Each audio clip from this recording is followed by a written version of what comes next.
Morning, everybody. I'm very glad to see you here. I'm going to get underway.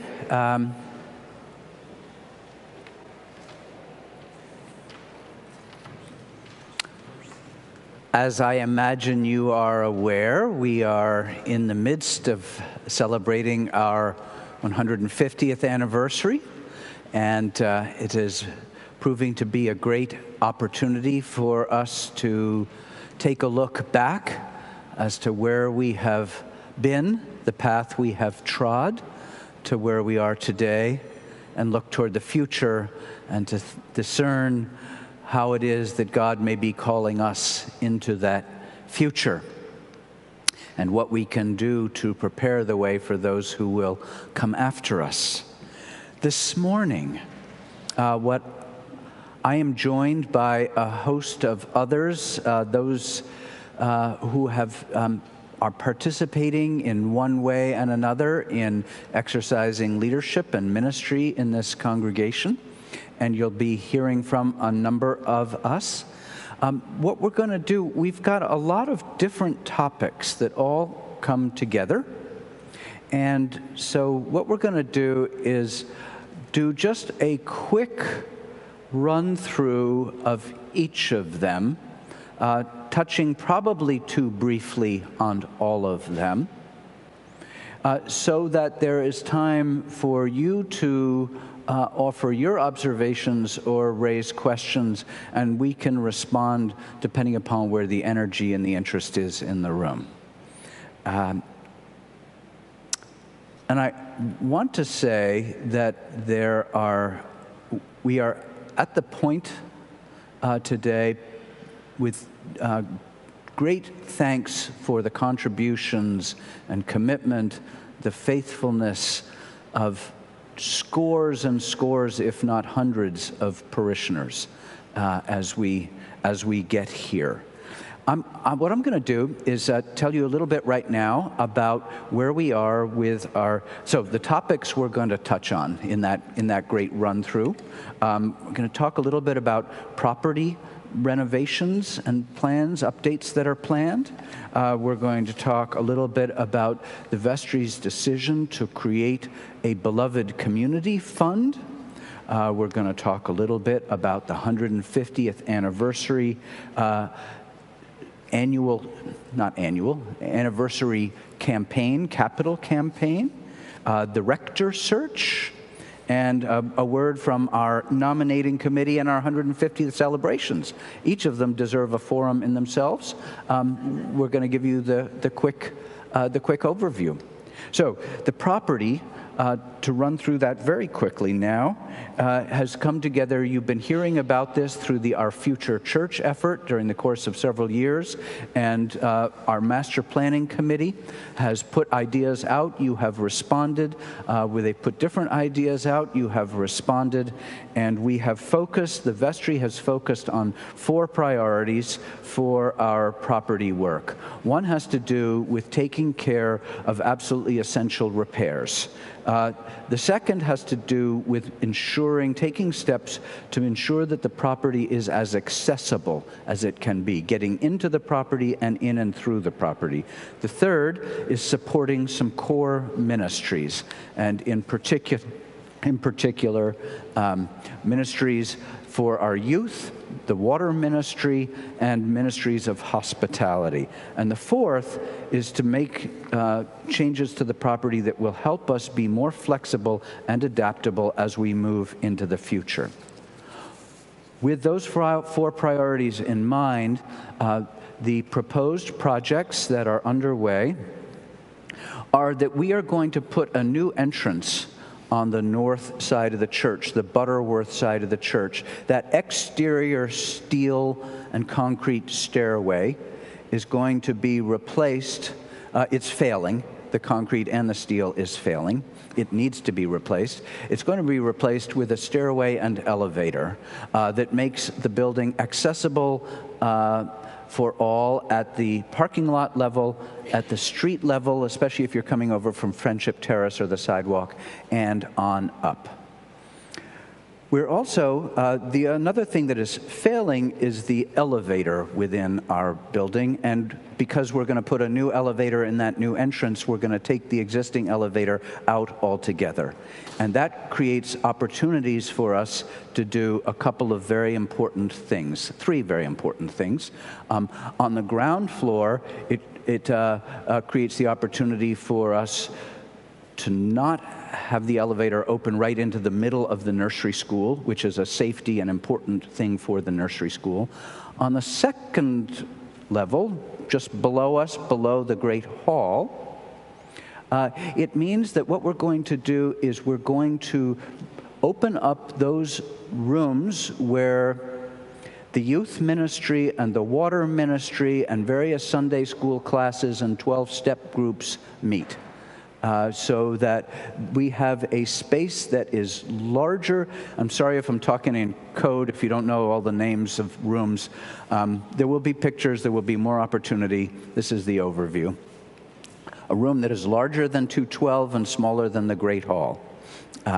We do not need more space at St. Columba's these days, but we need some different space, and we're going to reconfigure that. We can reconfigure bathrooms and hospitality and kitchen on that floor.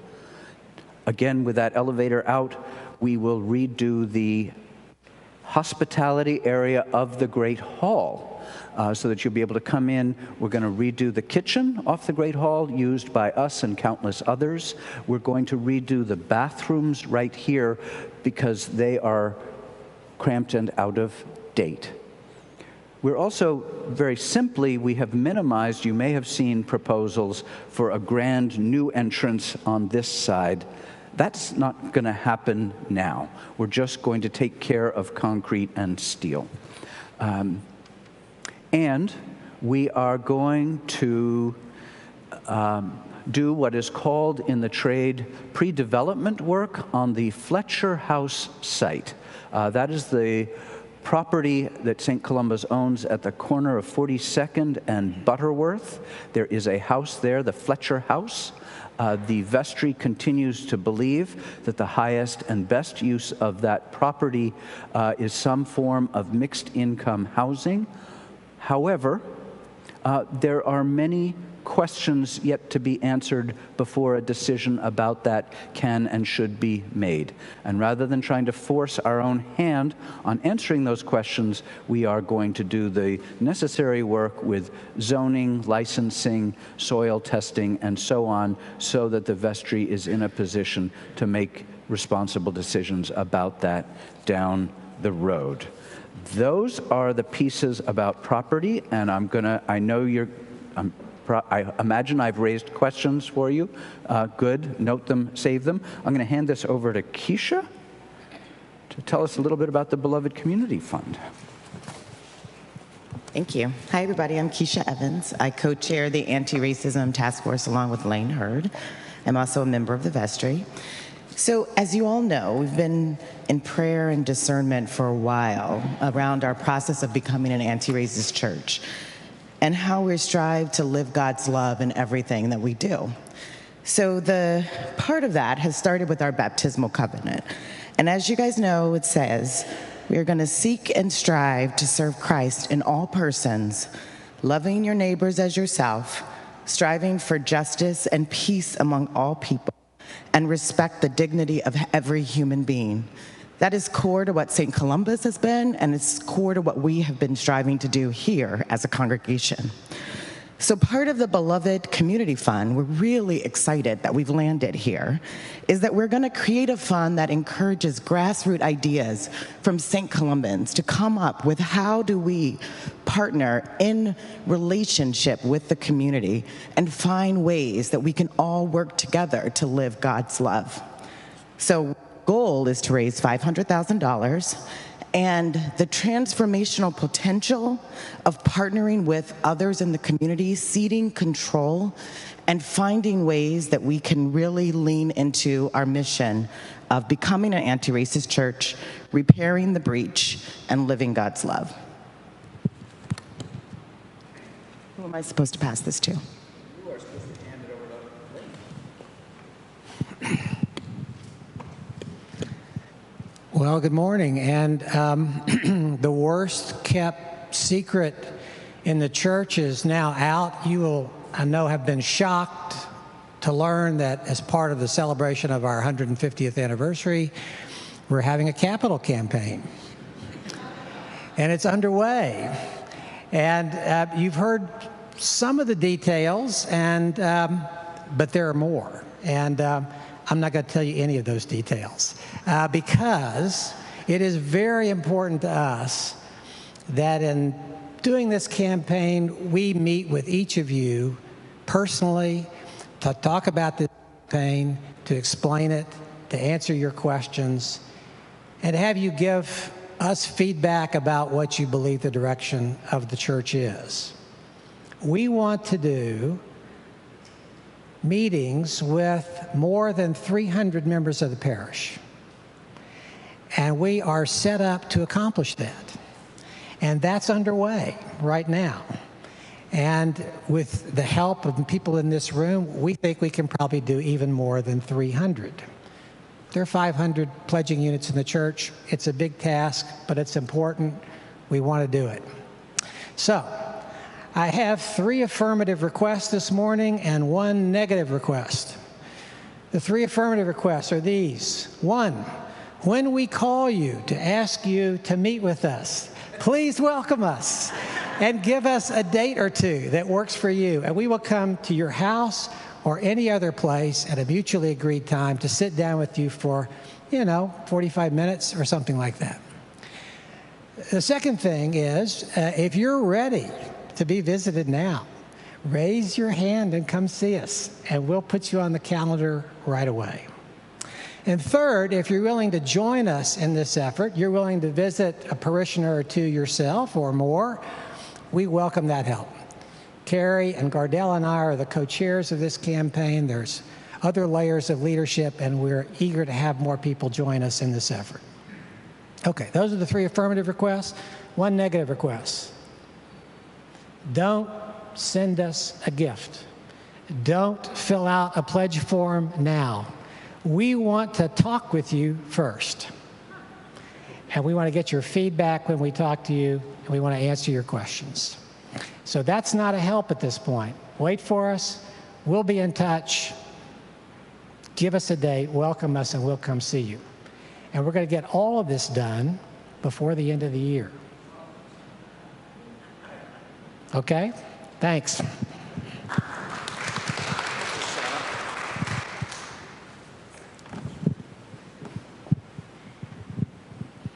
Thank you. Hi, I'm Sarah Glenn. I'm senior warden, and so many exciting things are happening. I'm here to talk about the rector search, which is equally exciting, although it does come with a little poignancy because we will celebrate Ledley's 10-plus years with us when the time is right. But as you know, he plans to leave in the first quarter of next year and move on to his next chapter. The vestry has been busy on the rector search, and I wanted to talk to you today about where we are in the process, and then I have 2 requests of you. We have posted the job. The job is public. That happened in the early August timeframe. So we are right at this moment in the midst of soliciting applications and identifying potential applicants. All the work that went into that job posting and the job description came from you. We, as you recall, last spring, we asked for input from you about what you love about St. Columba's, what St. Columba's means to you, what you feel St. Columba's is being called to do. We also solicited the same kind of input from all the staff and our clergy, and we took all that information, the vestry took all that information in and really spent several months discerning what we were hearing from you, where we were being called, and what the new rector will look like. What are we seeking in a new rector? And we distilled that with the help of the vestry and some other parishioners that helped us draft these documents. You can find some of those documents on the website. There, on our St. Columba's website, there is a rector search page. And so all of that should be transparent to you. As we move into the next phase, when we're actually looking at applications and doing some outreach, and I should say this is an important aspect, we are not just sitting back, we're being very proactive in reaching out, try to identify folks. There may be a rector out there who is very happily in place, and he is our person. So we are going to be very active. That's my first request of you. If you know someone who is possibly a good fit for St. Columba's, and it's somebody that we should reach out to, we want to have that name. So please let us know. And we already have some suggestions. Ledley has reached out to some 50-plus colleagues of his. The bishop has given us some ideas. And we have written to every diocese. Each diocese has a transition minister, and we have reached out to each of those 99 transition ministers. So we're very active in doing outreach, and we welcome your input into that. The second request I have is that if you have questions, if you have concerns about the rector search process, please let us know. We are happy to let you know about the process. We do go into as you can appreciate, there's a confidentiality period when we're talking about individuals, and we cannot share that information, but we do want to, to the extent that we can, answer any questions you have. And yes, it's an exciting, forward-looking, although poignant, we intend to find somebody equally as great as Ledley. Gina, did I leave anything out?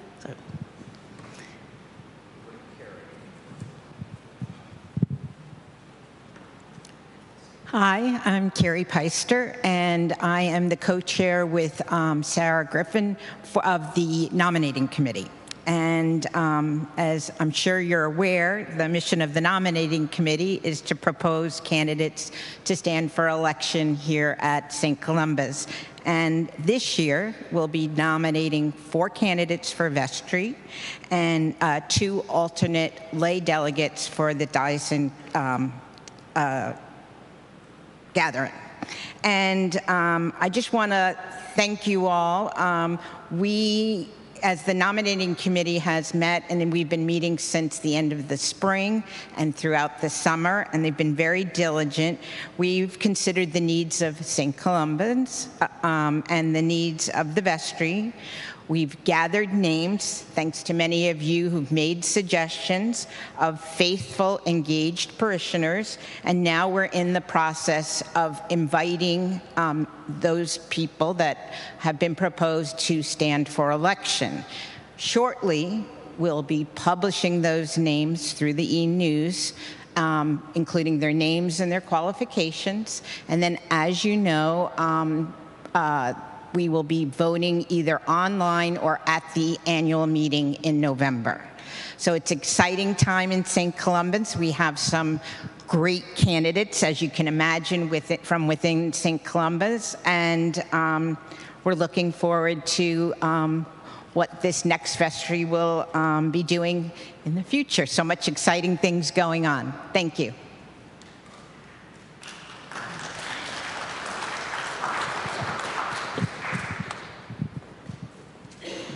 Hey, good morning, everyone. George Canizero from the 150th Anniversary Planning Committee.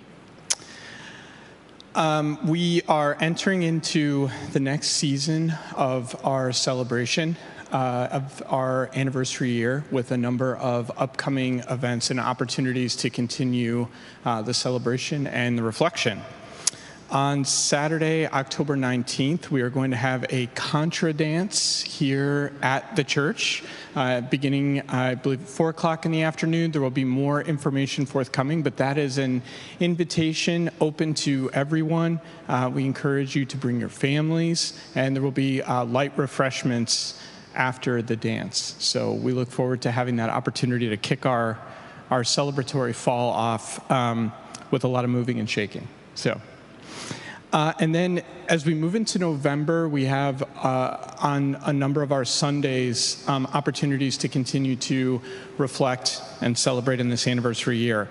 November 3rd will be our celebration of the Feast of All Saints, and we'll be paying special attention to the reality and the idea and the blessing of the communion of saints here at St. Columba's. And that will include a special forum, another 150th anniversary forum on that Sunday, November 3rd, that will feature the introduction of a number of the stories that we have been collecting over the last several months, to include featuring stories like that of Hattie's books. The following Sunday, November 10th, the liturgy will make use of prayers and blessings and readings that are found in the Book of Common Prayer for the celebration of the anniversary of a church. And then on November 17th, Bishop Buddy will be here for her visitation. There will be reception into the Episcopal Church confirmation as a part of that celebration liturgy. We'll have an orchestra with us, and then there will be a special opportunity for reception with the bishop and fellowship as we continue to celebrate and honor, as Leslie has pointed out, past, present, and future for our community. I would like to just say briefly a note of personal reflection on the opportunity to continue the celebration in the fall. As a public servant who works in government service, this continues to be just a challenging time for our nation. And I really appreciated, Leslie, what you shared this morning in your sermon, the reminder that our lives are not a secular problem to be solved, but a sacred mystery to continue exploring and living. And so I'm very grateful, and I hope the rest of the community will find the opportunity to continue this 150th celebration, a way to anchor and ground ourselves in the reality of this beloved community, and a reminder that we have each other, and we are invited to continue living God's love, even as we enter periods of fiscal and electoral uncertainty and other things. So looking forward to continuing the celebration with all of you, and please come be part of it, and we'll stay together in fellowship and joy. Thank you.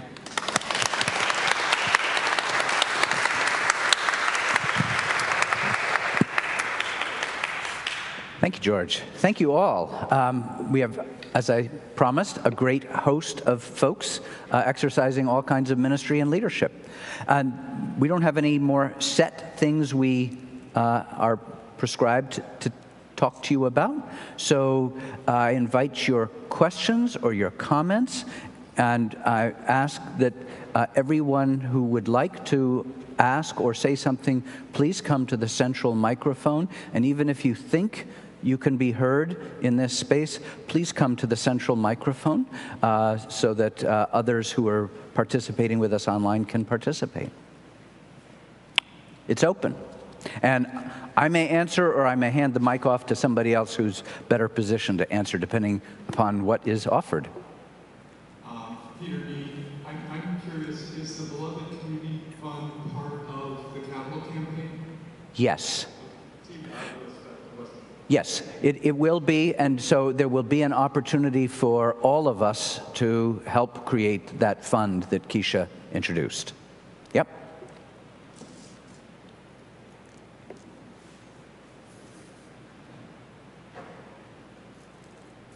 Hi, good morning, Maddie Schweitzer. I'm curious about invitations potentially given out to people to help with making our space more accessible. Have you invited people potentially with mobility issues or other ways that they could creatively think the improvements would be serving people from lots of backgrounds? I'm just curious about the involvement of people to help make sure that that will be achieved. Thank you, Maddie, for that question. I believe that folks with mobility issues were addressed, but only so far as we were addressing the whole. So they had that opportunity, not specifically. There's still time. So thank you for bringing that to my attention. We can make sure that that's going to happen. We're taking measures throughout the building to address that, but better to double check. So thank you.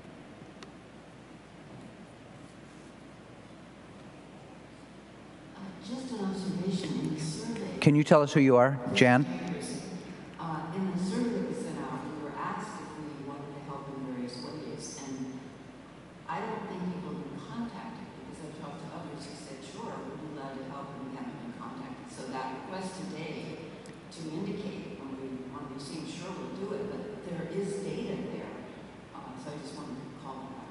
Thank you, Jan. Yes, and if you're referring to the survey a survey that was sent last spring, would have been the time. And we are we're working our way through having those conversations as Lane proposed. I hear you emphasizing that you were raising your hand, and I'm going to take note of that. So thank you. And if anybody wants to join Jan in raising your hand, that you would like to, there's Patty Jensen, thank you. Jan Piercy, Patty Jensen, anyone else? There's Bill Jensen. I'm writing this down. Okay. What else you got? What else are you wondering?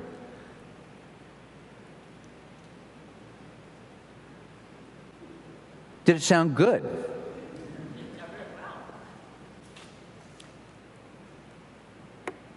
Hi, I'm Matt Harrison. I'm newer here, so excuse my ignorance on this. But I was wondering, as part of the renovations, does St. Columba's currently have all-gender restrooms in any way, and is there a plan to have this in the future? Yes, there are two restrooms just off this entryway that are all gender, and restrooms right below us specify that all are, I can't remember the exact terminology, but yes and yes. Okay, so those are here and they'll stay around and not going as far as... No, they will be, if anything, we're going to end up with more. So, thank you.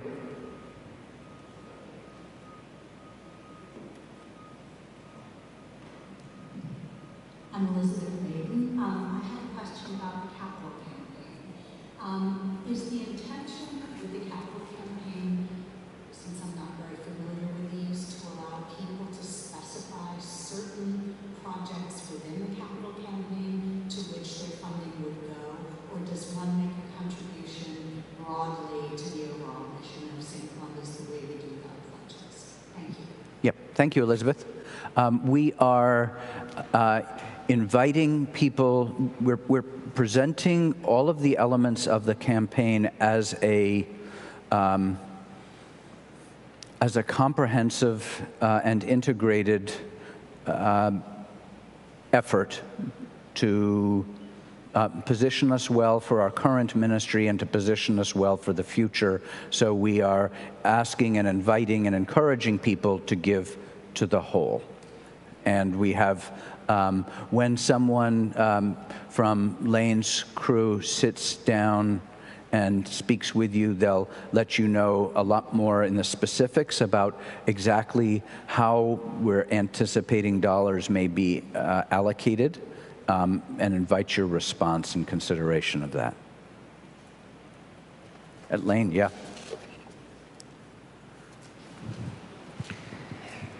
We expect to meet the campaign goal and to exceed it. So the amount for bricks and mortar and facilities improvement, the amount for the Beloved Community Fund, the amount for seeding the endowment is an amount we're going to meet. So that problem will not arise. And, you know, I will say personally for me, in saying yes to taking on this job with Carrie and Gardell as co-chairs. It was incredibly important to me to understand this campaign as a tribute to all that Ledley has done for the last 10 years. To remember where we were 10 years ago.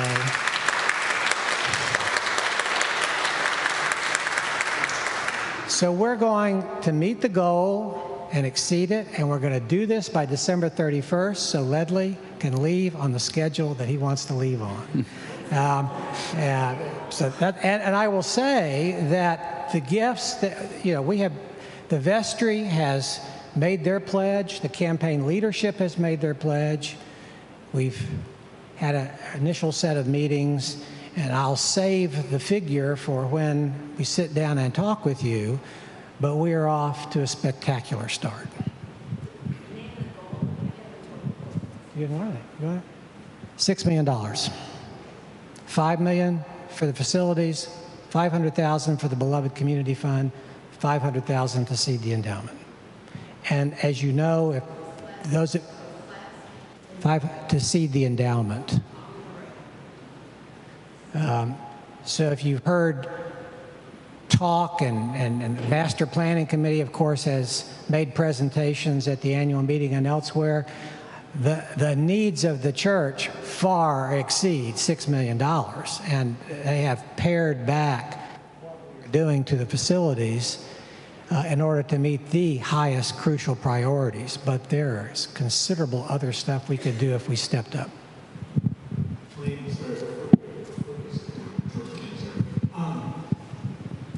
respect to how the capital campaign gets executed, is it over time such that people can make a pledge similar to a pledge over the course of the year, or for the purpose of the capital campaign, is it more, will they ask you for people to be able to contribute like a one-time kind of what they can at that time? The answer is yes, and then let me expand by saying you can make a pledge that is payable over 5 years, 2024, 25, 26, 27, 28.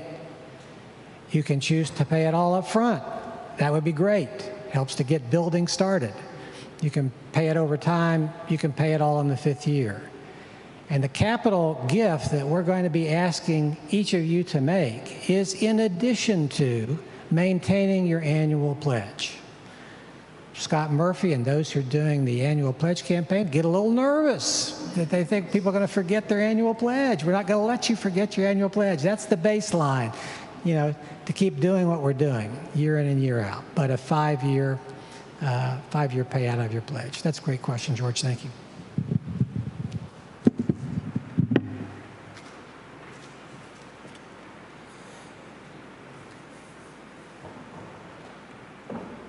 I'm Jeff Burnand. I'm wondering how the vestry is working to obtain and ensure a diverse pool of candidates in the rector search, using ways that are creative and proactive and go beyond waiting to see who wants. Thank you. That's a great question. If you've got suggestions, we would love to have them. So we will be very deliberate in looking at who applies and how that fits who we're being called to be as a church. But we are being very, as I mentioned earlier, proactive in doing outreach. So again, we welcome suggestions from any of you, and we're being really aggressive, actually, and because it's very likely, as I said earlier, that our next rector is happily ensconced in his or her current position, and we would like to know who they are and persuade them to apply. So.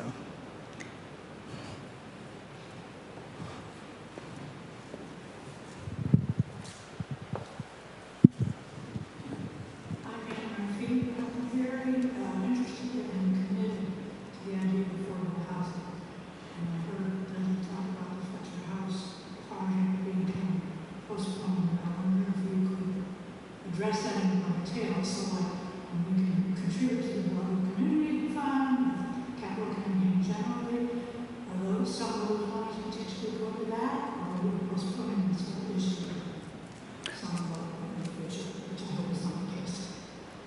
Thank you, Ann.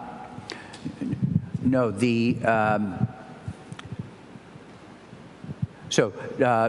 contributions to the capital campaign will go toward what is called pre-development work. The pre-development work, I don't see him here. We have a couple of professionals from within the congregation who know about financing with property development, and they have, what we understand is that to do the pre-development work on this site is going to cost us, it would cost anyone $400,000 to $500,000. And this goal that Lane has spoken of covers most, not quite all, of that amount, and that positions us. I will say that we're also the Master Planning Committee looking at the housing.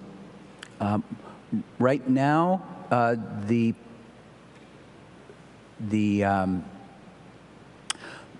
property would need to have different zoning, and the city, the DC Office of Planning, has development of the Wisconsin Avenue corridor, is working on that, and it has stated that it will be changing the zoning on 42nd Street. So it is wise for St. Columba's to let that happen. I will also say that one of the things in the survey that you all responded to, that was led by our campaign consultants last spring, and some of you spoke to them personally, and many more spoke by responding to a survey.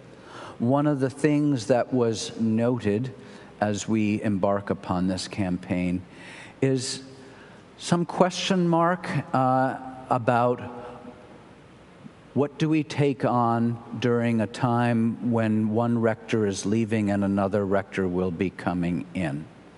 And I would say that the vestry has responded to that concern very constructively, creatively, and in particular around the issue of the housing and the Beloved Community Fund, in that we're continuing to do the work that is consistent with our values and our mission, and we are holding open the final decisions and next steps to be made by the vestry and a rector when there is a new rector in place, so that we can carry it on, but the new rector isn't going to arrive and say, here's a whole bunch of stuff you need to do day one. I don't know if that... So, as I say, and I will reiterate, the vestry continues to believe that the highest and best use of that property is some version of mixed income housing. Just what that will look like remains to be seen. And I should say that the investment in that pre-development work will increase the value of the property no matter what decision the vestry makes about that in the future. I'm looking at the Wardens. Should I be saying something else in response to that? Yeah, or to Mike, our treasurer.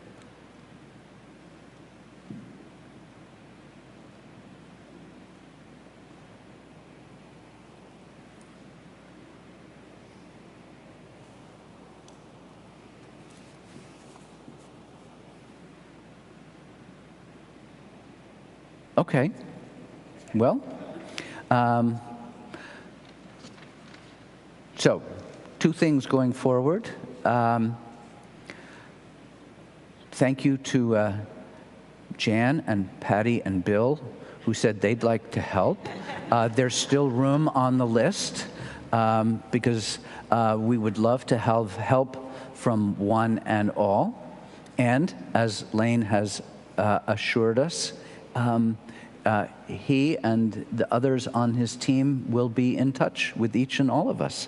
And to reiterate, if you know of candidates who should be under consideration, some other church you frequent or you've heard great things about somebody somewhere, please let the wardens or a member of the vestry know.